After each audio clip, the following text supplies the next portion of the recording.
लक्षणों से आप ये जान सकते हैं कि आपके ऊपर किसी ने मारण प्रयोग किया है। देखिए, मारण प्रयोग क्या होता है? मारण प्रयोग क्या होता है? मारण प्रयोग होता है कि कुछ अवधि के साथ कोई तांत्रिक क्रिया की जाती है, जिस क्रिया के द्वारा उस व्यक्ति की कुछ महीने बाद, कुछ दिन बाद मृत्यु हो जाती है। और जो उसकी मृत्यु होती है वो किसी न किसी शारीरिक कारण के द्वारा होती है। तो मारण प्रयोग जो होता है, अधिकतर वो लोग करते हैं जो आपके रिश्तेदार, आपके जानने वाले होते हैं। ये बात मैंने पहले एक वीडियो में बताई थी कि कोई भी अगर व्यक्ति तांत्रिक क्रिया आपके ऊपर कर रहा है, कोई नकारात्मक शक्ति भेज रहा है, तो वो कोई अननोन पर्सन नहीं भेजता जो आपको जानते ही नहीं। वो पर्सन भेजता है, वो व्यक्ति भेजता है जो आपको जानता है। इसलिए जब हम पूछा देखते हैं तो जब कोई क्रिया निकलती है तो आपके सगे संबंधी, चाचा ताऊ, मौसा मौसी, मामा या पड़ोसी, आसपास के लोग यही मिलते हैं, क्योंकि इनको आपके बारे में पता होता है आप कितने पानी में हैं, कितनी तरक्की करते हैं। अब बात करते लोग मारण प्रयोग करते क्यों है, इसका कारण सुन लीजिए। जो लोग मारण प्रयोग करते हैं उसका कारण ये होता है, एक तो जो लोग आपसे जलते हैं ना, वो लोग आप पर मारण प्रयोग करते हैं। जो लोग नहीं चाहते, जो आपके आसपास के होते हैं, आपके जानकार होते हैं, वो नहीं चाहते कि आप आगे बढ़े, वो नहीं चाहते किसी भी तरीके से कि आप अच्छा खाएं, अच्छा पिएं, वो लोग आप पर मारण प्रयोग करते हैं। और कुछ लोग ऐसे होते हैं जो चाहते ही हैं कि आपके घर में संतान ना हो, किसी भी प्रकार से वंश वृद्धि ना हो, तो ये लोग आपके ऊपर मारण प्रयोग करते हैं। जिन लोगों को ये पता होता है कि घर का एक बेटा, बड़ा बेटा ही है, वही भरण पोषण कर रहा है, या एक मुखिया है वही पूरे घर को चला रहा है, जिससे पूरा घर चल रहा है, उस पर ये मारण प्रयोग किया जाता है। तो जो मारण प्रयोग किया जाता है वो ऐसा नहीं होता, बहुत छोटा नहीं होता है, हर कोई उसे नहीं कर सकता। मारण प्रयोग वो व्यक्ति करता है जिसके पास शमशानी शक्तियां होती है, शमशान की शक्तियां, मसान जिसके पास है, बेता जिसके पास है, योगनी जिसके पास है, शमशान की शक्ति की बात कर रहे हैं, मृग काली की वो उपासना करता है, वो व्यक्ति मारण क्रिया करने में सक्षम होता है। और ये सब काम भाव पे नहीं होता, भोग पर होता है, भेंट पर होता है। ये सब काम जो है वो भेंट पर होता है, बलि पर होता है। इसमें तामसिक चीजों की बलि दी जाती है और उस व्यक्ति का नाम, पिता का नाम, गोत्र, एड्रेस, सारी चीजें बताई जाती है उस शक्ति को, और वो शक्ति फिर उसी घर पे आकर कृपा कर, मतलब उसी घर पे आकर वो मारण करती है। आपने देखा होगा हमारे यहाँ पे घात बोलते हैं, मटके में आग जलती जाती हुई, हवा में उड़ती हुई, वो मारण क्रिया होती है। जो घात होती है वो जिसके ऊपर गिर जाती है उसकी मृत्यु निश्चित हो जाती है। कहा जाता है कि जो उसे टोक देता है, उससे बोल देता है, तो वो वहीं गिर जाती है। या फिर कई ऐसे भगत होते हैं नामे जामे जो उसको उतार भी लेते हैं और उसे कोई दिक्कत भी नहीं होती। तो मारण प्रयोग जब भी किसी व्यक्ति के ऊपर किया जाता है तो कोई ना कोई बहाना लगाया जाता है, किसी ना किसी प्रकार का बहाना लगाया जाता है। जैसे शराब का, ज्यादा शराब पीना वो शुरू कर देता है व्यक्ति, या फिर उसको टीबी हो जाता है, कैंसर हो जाता है, या फिर जैसे कैंसर जैसे रोग हो जाते हैं, गांठें हो जाती हैं उसके शरीर में, वो कोमे में चले जाता है। अभी एक हमारे यहाँ पे लगभग हमारे घर से और 2 किलोमीटर दूर एक घटना हुई थी, उनके घर पर मारण प्रयोग किया गया था। तो जो वहाँ उसके घर की जो मुखिया थी, उनकी जो मम्मी थी, वो एकदम पहले उनका बेटा गया, और बेटा जो गया था उसका कारण सुन लीजिए। वो पहले ठीक ठाक था, मतलब मेरे आंखों देखी बात है, वो ठीक ठाक था पहले, और 2-3 महीने में क्या हुआ कि वैसे मैंने जब पूछा देखी तो पता चला था कि उसको शराब में पिलाया गया था, शमशानी जो राख है वो भी मदद करके दिया। वो इतनी दारू पीने लगा, बहुत ज्यादा दारू पीने लगा, और उसी में वो चल बसा। और उसी तरीके से जब वो चला गया, लगभग उसके 2 महीने बाद उसकी जो मम्मी थी, माँ थी, उसका देहांत हो गया। उसका कारण क्या था, वो कोमा में चली गई, धूप में थी, चक्कर आए, कोमा में चली गई, डॉक्टर ने मरा घोषित कर दिया। तो ये जो है ना, ये सब प्रेत करते हैं, ये जो सब क्रियाएं करती है।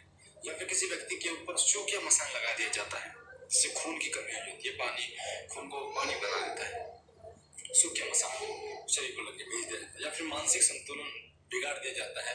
तो इन कारणों से क्या होता है, इन कारणों से व्यक्ति की जो है वो मृत्यु कर दी जाती है, जिसे मारण प्रयोग किया जाता है। तो जो अन्य व्यक्ति होते हैं उन सबको ऐसा लगता है कि शारीरिक बीमारी से मरा है, पर जो लोग साधक हैं, भगत हैं, वो लोग जानते हैं आंतरिक बातें कि इसकी मृत्यु क्यों हुई है, क्योंकि वो लक्षणों को जानते हैं, वो भावते हैं, उन्हें पता है इसकी जो मृत्यु है वो ऐसा नहीं हुई है, इसकी मृत्यु करी गई है। तो अब मैं आपको बता देता हूँ, जो मारण प्रयोग किया जाता है वो चीजों से किया जाता है ताकि आप भी सावधान हो जाए। देखिए, मारण प्रयोग कभी भी किया जाता है तो शमशानी जो राख होती है शमशान की, उससे किया जाता है। मीट, मांस, मछली, इनसे किया जाता है। या कई बार कपड़े काट लिए जाते हैं, आपने सुना भी होगा, मेरे छत पे कपड़े सूख रहे थे, वो काट लिए किसी ने। या फिर चाय में आपको दे दिया जाता है, कुछ चीजें फेमोथित करके दूध में दी जाती है। तो ये सब चीजें जो है वो क्रियाएं होती हैं, तांत्रिक क्रिया। या फिर कई बार आप देखते हैं कि आपके दरवाजे पर या आपकी छत पे आपको मांस का टुकड़ा मिल रहा है, बतासे पर सिंदूर लगा मिल रहा है, और सिंदूर और स्याही लगी मिल रही है, या फिर आपको नींबू मिल रही हैं और खून मिल रहा है, लौंग बतासे मिल रहे हैं, ये सब तांत्रिक क्रियाओं में काम आती है आने वाली चीजें। या फिर जायफल मिल रहा है, ये सब। और मांस मांस अगर मिले तो वो बहुत खतरनाक होता है, क्योंकि वो बलि का काम करता है और बहुत जल्दी जो शमशानी शक्तियां होती हैं उस पर बहुत जल्दी काम करती है। तो इसलिए नकारात्मक शक्तियां होती है ना वो, तो इसलिए आपको इनसे बचना चाहिए। अगर आप कहीं भी अपनी छत पे अपने दरवाजे पर देख रहे हैं इन चीजों को, तो सावधान रहिए। अब कई लोग कमेंट कर सकते हैं कि गुरुजी, अगर हमारे घर के सामने छत के ऊपर अगर मांस का टुकड़ा मिल रहा है तो क्या करें? तो आपको क्या करना है, अपने हाथों से उसे नहीं उठाना। आपको कोई डंड, कोई लकड़ी ले लेनी है, कोई ऐसी चीज लेनी है जिसको पकड़ से आप उसे पकड़ के बाहर निकाल दें और घर के बाहर ले जाकर, जितना घर से दूर होता ले जाकर उसको जला दें। कोई भी सामग्री आपको मिल रही है तो। अब मैं आपको बता देता हूँ लक्षणों के बारे में, कि जो लक्षण आपको बताते हैं, मतलब जब किसी भी तांत्रिक क्रियाएं की जाती है, तांत्रिक मारण क्रिया की जाती है, तो उस व्यक्ति के शरीर में क्या क्या बदलाव होने शुरू हो जाते हैं, जिसके ऊपर तांत्रिक जो क्रिया की जाती है। मैंने आपको बता दूं कि जब भी कोई मारण क्रिया की जाती है तो मारण क्रिया एकदम नहीं की जाती कि भाई आज अभी कर दिया और अभी व्यक्ति मर जाएगा। उसका समय रख दिया जाता है, जैसे महीने का, 1.5 महीने का, मतलब 1.25 महीने से कम का तो रखा नहीं जाता है, 1.25 महीने का, साल का, 2 साल का समय रखा जाता है, जिससे वो नकारात्मक शक्ति उसके शरीर में अलग अलग प्रकार की बीमारियां उत्पन्न करती है और उस व्यक्ति की मृत्यु हो जाती है। तो जिस व्यक्ति के ऊपर मारण प्रयोग किया जाता है, सबसे पहले क्या होता है, उसको दवाई नहीं लगती। कितनी ही दवाई, कहीं से भी दवाई आप दिला लो, दवाई नहीं लगेगी।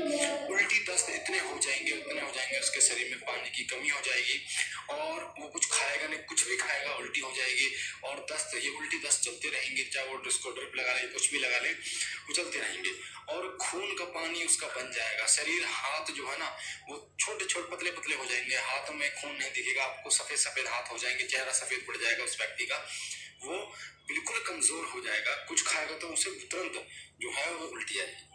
और अगला लक्षण है वो है कि बुखार नहीं उतरेगा उस व्यक्ति का, बुखार चढ़ेगा फिर उतरेगा, फिर आपको ऐसा लगेगा उतर गया, पर उतरेगा नहीं, वो बना रहेगा बुखार, थोड़ी देर की 5 मिनट के लिए उतरा फिर चढ़ जाएगा। ये प्रक्रिया उसके शरीर को बिल्कुल तोड़ कर रख देती है। और फिर कई बार हार्ट अटैक भी ऐसे व्यक्ति को आ जाता है इस मारण क्रिया के दौरान, और पानी की इतनी कमी हो जाती है उस व्यक्ति के शरीर में कि डॉक्टर जो है वो उसे या तो मृत घोषित कर देता है या बोल देता है किसी और हॉस्पिटल में जाओ।